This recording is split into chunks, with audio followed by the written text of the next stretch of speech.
All right, let's go way back in time to ancient Egypt. But we're not just going to any period. We are diving into the legendary Old Kingdom, the age of the pyramid builders, an era of god kings and, honestly, architectural wonders that still blow our minds today.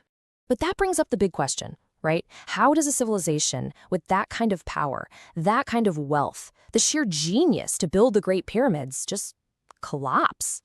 That's the mystery we're going to unravel right now. To figure out how it all fell apart, we've got to start at the beginning with how it all got started. So let's dive in.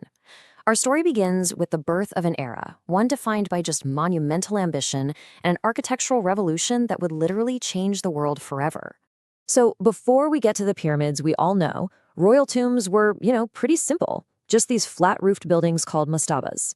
But then, this king, Djoser, and his genius architect, Imhotep, they have this wild idea. What if we just stack them? And boom, you get the Step Pyramid at Saqqara, the world's very first massive stone building.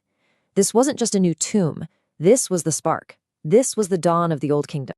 Now, you can't just build something like that without an incredible amount of power, right?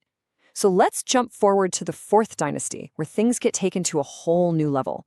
This is the absolute peak of the king's power. And really, the key to all of this is this one idea, the God King. I mean, think about it. The pharaoh wasn't just some guy in charge. To his people, he was a living, breathing God on earth. And that meant he had total control over everything. The people, the money, the religion, all of it. And yeah, when a god tells you to build something, you pretty much do it, no questions asked. And if you want to get a sense of just how much power we're talking about, check this out. King Snefru, he's Khufu's dad, by the way, goes on one military campaign in Nubia and comes back with 200,000 animals. 200,000. This isn't a small-time raid. We're talking about a massive injection of wealth that directly paid for all those mind-blowing building projects. And all that wealth led right here to the Giza Plateau. You've got Khufu's Great Pyramid, an absolute masterpiece. Then his son, Khafre, builds the second one, and oh yeah, the Sphinx. But look at that third one, the little guy. That's Menkores. And the fact that it's so much smaller, that's not a design choice. That's our first big clue. The first little crack in the foundation. Maybe, just maybe, the money's starting to run out. And that little pyramid, well, that's the perfect transition to the second half of this story. Giza was the high point, the absolute peak. But what comes next, well, it's a long, slow-motion crumble. The very foundations of the king's power are starting to crack. And you can see that shift so clearly when you put it side by side. On the one hand, you've got the glory days, god kings, massive pyramids, total central control.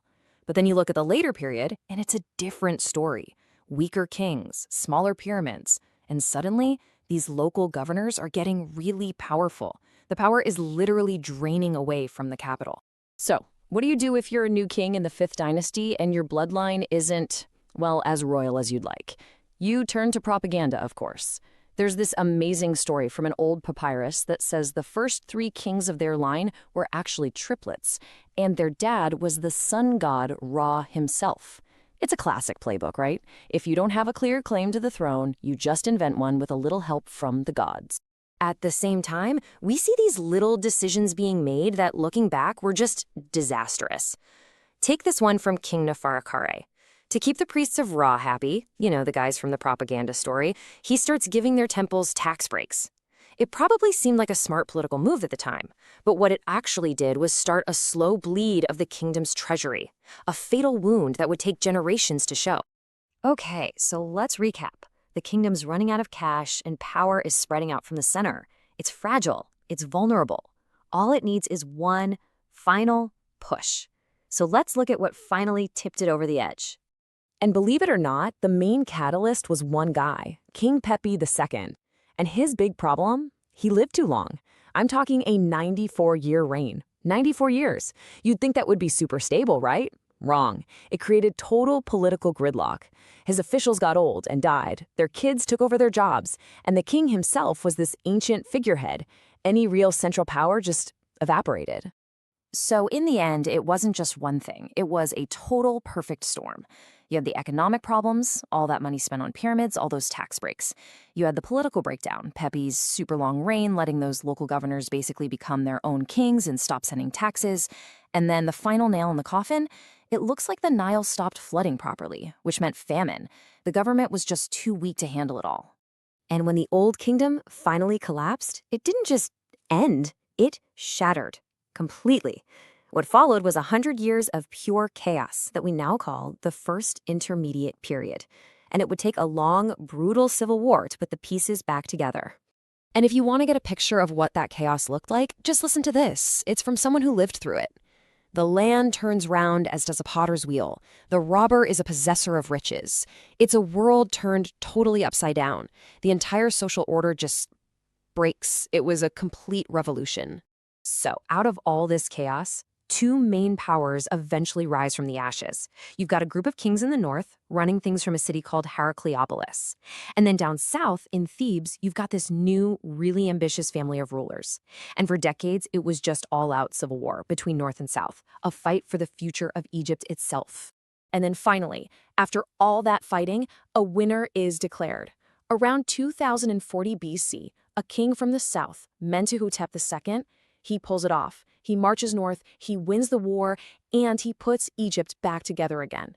He reunites the two lands, and with that, he kicks off a brand new golden age, the Middle Kingdom. Which brings us to a final big question.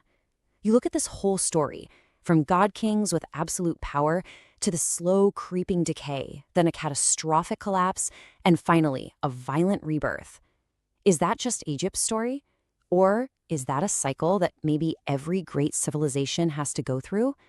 It's definitely something to think about.